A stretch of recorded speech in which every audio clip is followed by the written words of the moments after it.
Hi friends, കടുമാങ്ങയുടെ പുതിയ എപ്പിസോഡിലേക്ക് എല്ലാവർക്കും സ്വാഗതം. ഇന്ന് ഞാനിവിടെ തയ്യാറാക്കാൻ പോകുന്നത് ബീഫ് കട്ട്ലേറ്റ് ആണ്. അതെങ്ങനെ തയ്യാറാക്കണേ നോക്കാം. അതിലേക്ക് ആവശ്യമായ ചേരുവകൾ എന്തൊക്കെയാണെന്ന് നോക്കാം. ഒരു 150 ഗ്രാം ബീഫാണ് എടുത്തിരിക്കുന്നത്. അത് വേവിച്ച് വെച്ചതാണ്. മുളക് പൊടി, മഞ്ഞൾപ്പൊടി, ഉപ്പിട്ട് വേവിച്ച് വെച്ചതാണ്. ഒരു 1.5 മീഡിയം സൈസ് സവാള മസാല തയ്യാറാക്കാനുള്ളത്. ഒരു കുഞ്ഞ് കഷ്ണം ഇഞ്ചി, കറിവേപ്പില, വെളുത്തുള്ളി, മുളക് വേണമെങ്കിൽ നമുക്കൊരു 1-2 മുളക് ഇട്ട് കൊടുക്കാം. ഞാൻ ഇതിനകത്ത് ചേർക്കുന്നില്ല. പിന്നെ 2 മുട്ടയുടെ വെള്ള, ബ്രെഡ് ക്രംസ് നമുക്ക് മാർക്കറ്റിൽ നിന്ന് വാങ്ങാനും കിട്ടും, നമുക്ക് വീട്ടിൽ ഉണ്ടാക്കുകയോ ചെയ്യാം. ഇത് ഞാൻ നമ്മുടെ വീട്ടിൽ ഉണ്ടാക്കിയതാണ്. ഇനി നമുക്ക് ബീഫ് ഒന്ന് ക്രഷ് ചെയ്തെടുക്കാം. അതിനുശേഷം മസാല തയ്യാറാക്കാം.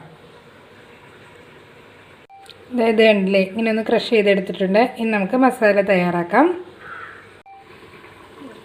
മസാല തയ്യാറാക്കാൻ ഞാനൊരു പാൻ വെച്ചിട്ടുണ്ട്.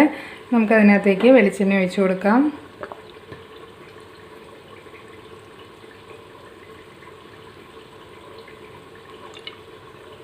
ഒരു 2 ടീസ്പൂണോളം മതിയാവും.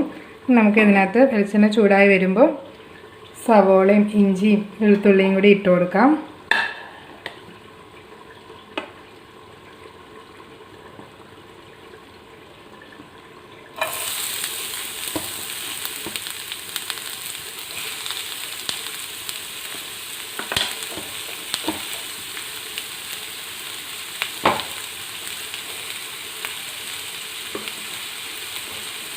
എല്ലാം കൂടി ഒരുമിച്ചിട്ടാലും മതി, കാരണം ഒന്ന് വാടിയാൽ മതിയല്ലോ. നന്നായിട്ട് ബ്രൗൺ കളർ ആവുമൊന്നും വേണ്ട, നന്നായിട്ടൊന്ന് വാടി കിട്ടിയാൽ മതി. അപ്പോൾ ഞാൻ ഇഞ്ചിയും വെളുത്തുള്ളിയും കറിവേപ്പിലയും സവോളയും എല്ലാം കൂടി ഒരുമിച്ചിട്ടാണ് വഴറ്റുന്നത്. നമുക്കിത് നന്നായിട്ടൊന്ന് വഴറ്റിയെടുക്കാം.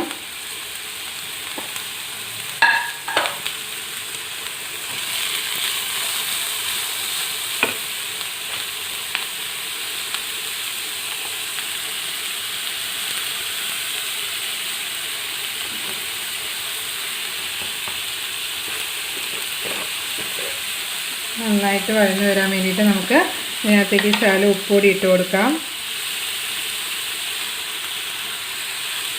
ഓൾറെഡി ബീഫിൽ ഉപ്പിട്ട് വേവിച്ചാണ്, അപ്പോൾ ഈ മസാലയ്ക്ക് ആവശ്യമുള്ള ഉപ്പ് ഇട്ടാൽ മതി, ഒത്തിരി ഇട്ട് കൊടുക്കണ്ട. നന്നായിട്ടൊന്ന് വഴന്ന് വരട്ടെ. കണ്ടില്ലേ, മസാല നമുക്ക് തയ്യാറാക്കാനുള്ള സവോള വഴന്ന് വന്നിട്ടുണ്ട്.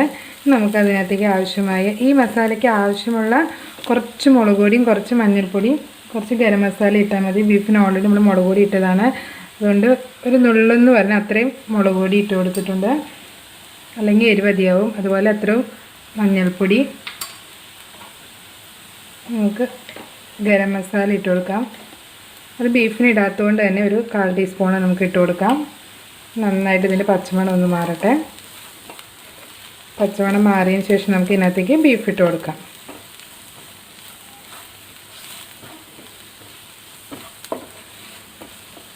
മസാലയ്ക്ക് ഉപ്പ് കുറവാണെങ്കിൽ ഒരു ശകലം കൂടി നമുക്ക് ഉപ്പ് ഇട്ട് കൊടുക്കണം. ബീഫിന് ഓൾറെഡി ഉപ്പിട്ട് വേവിച്ചതാണ്, അപ്പോൾ കുറവുണ്ടെങ്കിൽ മാത്രം ഇട്ടാൽ മതി. പച്ചമണമൊക്കെ മാറിയിട്ടുണ്ടെങ്കിൽ നമുക്ക് ഇതിനകത്തേക്ക് ഇനി ബീഫ് ഇട്ട് കൊടുക്കാം. ഞാൻ ബീഫും മസാലയും കൂടി നമുക്കൊന്ന് നന്നായിട്ടൊന്ന് മിക്സ് ചെയ്തെടുക്കാം.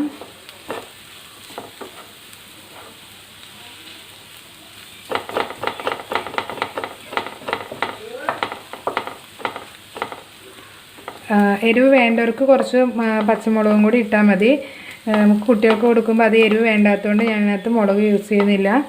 കുറച്ച് മുളക് പൊടി മാത്രമേ ഇടുന്നുള്ളൂ. വേണ്ടവർക്ക് നമുക്ക് പിന്നെയും ചേർത്ത് കൊടുത്താൽ മതി. നന്നായിട്ട് ഒന്നും കൂടി മിക്സ് ചെയ്തിട്ട് നമുക്ക് ബർണർ ഓഫ് ചെയ്യാം.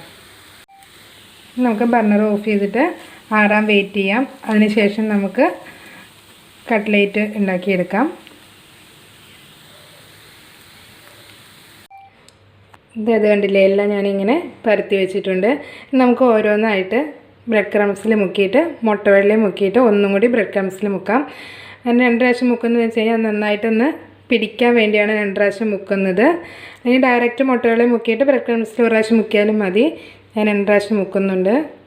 ആ കോട്ടിംഗ് ഒക്കെ ഒന്ന് ശരിക്കും പിടിക്കാൻ വേണ്ടിയിട്ടാണ്. നന്നായിട്ടൊന്ന്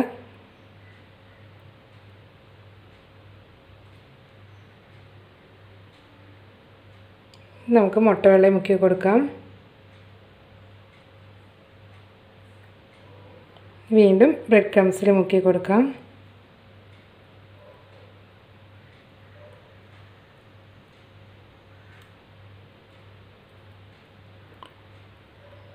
അപ്പം നമുക്ക് അറിയാവുന്ന ഷേപ്പ് ഉണ്ടാക്കിയാൽ മതി. എല്ലാവർക്കും എല്ലാ ഷേപ്പും കിട്ടണമെന്നില്ല. അപ്പം നമുക്ക് പറ്റുന്ന ഷേപ്പ് നമുക്ക് ഉണ്ടാക്കാം. എന്നാലും അതിൻ്റെ മസാലയ്ക്കാണ് ആ ടേസ്റ്റ്. ഷേപ്പ് നമുക്ക് നമ്മുടെ ഇഷ്ടത്തിന് ഉണ്ടാക്കാം. പിള്ളേർ ഉണ്ടാക്കാൻ വേണ്ടിയിട്ട് നമുക്ക് പല ഷേപ്പിൽ ഉണ്ടാക്കി കൊടുക്കാം. മെയിൻ എല്ലാം പിള്ളേർ എങ്ങനെ കഴിക്കുമെന്ന് നോക്കാൻ വേണ്ടിയാണല്ലോ നമ്മൾ ഓരോന്ന് ഉണ്ടാക്കുന്നത്. അപ്പോൾ പിള്ളേർക്ക് മെയിനായിട്ട് എരിവധികം പാടില്ല. അപ്പോൾ അങ്ങനെയൊക്കെ രീതിയിലാണ് നമ്മൾ കൂടുതൽ ട്രൈ ചെയ്യുക. ഇതെല്ലാം പിള്ളേർക്ക് കൊടുക്കാം. അധികം എരിവൊന്നുമില്ല. ഇങ്ങനെ 2 പ്രാവശ്യം ഒന്ന് ഡിപ്പ് ചെയ്തെടുത്താൽ മതി. എന്നിട്ട് നമുക്കിങ്ങനെ ഇതുപോലെ തന്നെ ബാക്കിയുള്ളതെല്ലാം ഇതുപോലെ ചെയ്യാം. പിന്നെ എണ്ണയിലൊന്ന് പൊരിച്ചെടുത്താൽ മതി. കണ്ടില്ലേ? നമുക്ക് ബാക്കിയുള്ളതും ഇതുപോലെ മുക്കിയെടുക്കാം. അതായത് കണ്ടില്ലേ, ഇതുപോലെ എല്ലാം ബ്രെഡ് ക്രംസിലും മുട്ടകളിലും ഡിപ്പ് ചെയ്ത് വെച്ചിട്ടുണ്ട്. ഇനി നമുക്കിത് ഓരോന്നായിട്ട് പൊരിച്ചെടുക്കാം. വളരെ സിമ്പിളായിട്ട് തയ്യാറാക്കാൻ പറ്റിയ ഇതാണ്, കട്ട്ലേറ്റാണ്, ബീഫ് കട്ട്ലേറ്റ്. ആദ്യമായിട്ട് ട്രൈ ചെയ്യുന്നവർക്ക് കുറച്ച് ബുദ്ധിമുട്ടായിരിക്കും. ഒരു 2-3 പ്രാവശ്യമൊക്കെ ഉണ്ടാക്കി നോക്കിക്കഴിഞ്ഞാൽ തന്നെ വളരെ സിമ്പിളായിരിക്കും. അപ്പം നമ്മൾ ആദ്യം ഉണ്ടാക്കുമ്പോൾ കുറച്ച് ബീഫിൻ്റെ അളവ് കുറച്ച് ഉണ്ടാക്കിയിട്ട് പിന്നെ ഉണ്ടാക്കുമ്പോൾ നമുക്ക് കൂടുതൽ ഉണ്ടാക്കിയെടുക്കാം. അപ്പോൾ ഞാനിത് തീരെ കുറച്ചാണ് ഉണ്ടാക്കിയിരിക്കുന്നത്. നമുക്ക് ഇതേപോലെ തന്നെ ഇതിൻ്റെ അളവ് കൂട്ടിയിട്ടുണ്ടാക്കാം. അപ്പോൾ ഒരു പ്രാവശ്യം ട്രൈ ചെയ്യുമ്പോൾ ആദ്യം കുറച്ചായിട്ട് ട്രൈ ചെയ്ത് നോക്കുക. അത് ചെയ്യുമ്പോൾ സക്സസ് ആയി കഴിയുമ്പോൾ വേണം നമുക്ക് കൂടുതൽ എമൗണ്ട് കൊണ്ട് ഉണ്ടാക്കാം. നമുക്കിത് പൊരിച്ചെടുക്കാം. ഇതിനായിട്ട് ഞാനൊരു പാൻ വെച്ചിട്ടുണ്ട്. നമുക്ക് ഇതിനകത്തേക്ക് ഓയിൽ ഒഴിച്ച് കൊടുക്കാം. ഞാൻ സൺഫ്ലവർ ഓയിലാണ് യൂസ് ചെയ്യുന്നത്. നമുക്ക് ഓയിൽ ഒഴിച്ച് കൊടുക്കാം.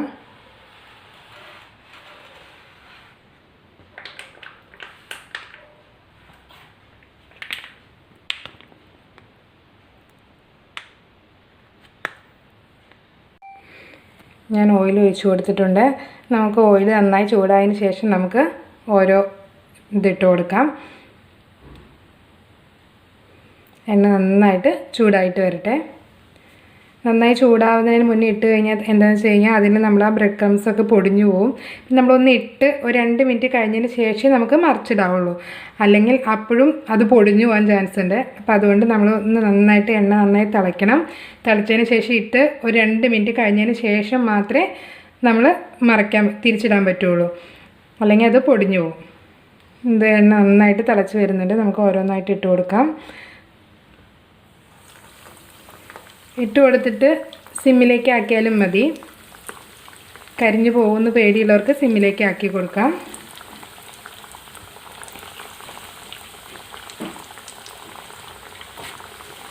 നന്നായിട്ടൊന്ന് മൂത്ത് വരട്ടെ. ഇതൊരു 2 മിനിറ്റ് കഴിഞ്ഞിട്ടുണ്ട്. നമുക്ക് ഓരോന്നായിട്ട് തിരിച്ചിട്ട് കൊടുക്കാം.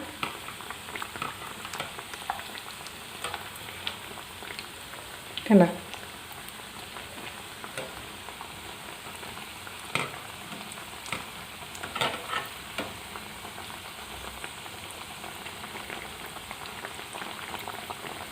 അല്ലെങ്കിൽ നമ്മൾ തിരിച്ചിടുമ്പോൾ പൊടിഞ്ഞു പോവും.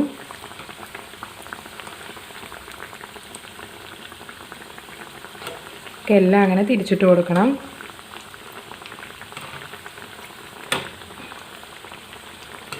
നല്ല കട്ട്ലേറ്റിൻ്റെ കളർ അങ്ങോട്ടായി വരട്ടെ. ഇവരെ നമുക്ക് വെയിറ്റ് ചെയ്യാം. ഇത് കണ്ടില്ലേ, ഈ ഒരു മൂപ്പായതിന് ശേഷം നമുക്ക് ഓരോന്നോരോന്നായിട്ട് കോരിയെടുക്കാം. ഒത്തിരി കരിയാനും പാടില്ല, എന്നാൽ ഈ ഒരു കളർ ആവുകയും വേണം. എന്നാലും നമ്മുടെ കട്ട്ലേറ്റിൻ്റെ ഇതായി വരുള്ളൂ. നമുക്കിത് ഓരോന്നായിട്ട് കോരിയെടുത്ത് എണ്ണ വരാൻ വയ്ക്കാം. ഇത് കണ്ടില്ലേ, ഈ ഒരു പരിവാവണ വരെ നമുക്ക് വെയിറ്റ് ചെയ്യണം. നമുക്കിത് ഓരോന്ന് കോരിയെടുത്തതിന് ശേഷം അടുത്ത സെറ്റ് നമുക്കിതുപോലെ ഇട്ട് കൊടുക്കാം. എല്ലാവരും ഒന്ന് ട്രൈ ചെയ്ത് നോക്കുക. ചിക്കൻ കൊണ്ടും ബീഫ് കൊണ്ടും വെജിറ്റബിൾ കൊണ്ടും എല്ലാം നമുക്ക് ഇതുപോലെ തയ്യാറാക്കിയെടുക്കാം. അതുപോലെ എഗ്ഗ് അങ്ങനെ കട്ട്ലേറ്റ് ആരും തന്നെ കേട്ടിട്ടുണ്ടാവില്ലായിരിക്കും. എന്നാലും എഗ്ഗ് കൊണ്ട് അടുത്ത എപ്പിസോഡിൽ ഞാനൊരു എഗ്ഗ് വെച്ചുള്ള കട്ട്ലേറ്റ് ഇടാം. അത് പിള്ളേരാകുമ്പോൾ മുട്ട കഴിക്കാൻ മടിയുള്ളവർക്കോ അല്ലെങ്കിൽ മുട്ട ഇഷ്ടമായിരിക്കും എന്നും ഒരേ രീതിയിൽ കഴിച്ച് മടുക്കുന്നവർക്കൊക്കെ എഗ്ഗ് കൊണ്ടുള്ള വെറൈറ്റി ഡിഷ് അടുത്ത എപ്പിസോഡുകളിലായിട്ട് ഇടാം.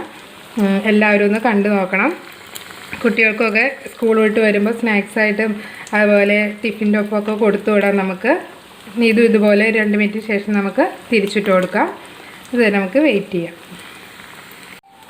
നമുക്കിതും തിരിച്ചിട്ട് കൊടുക്കാം.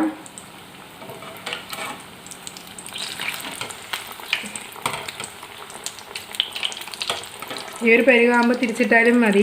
നേരത്തെ കാണിക്കാൻ വേണ്ടിയാണ്, അത്രയും ആയതിനു ശേഷം മറിക്കാവുള്ളൂ എന്ന് കാണിക്കാൻ വേണ്ടിയാണ് അത് നേരത്തെ മറിച്ചത്.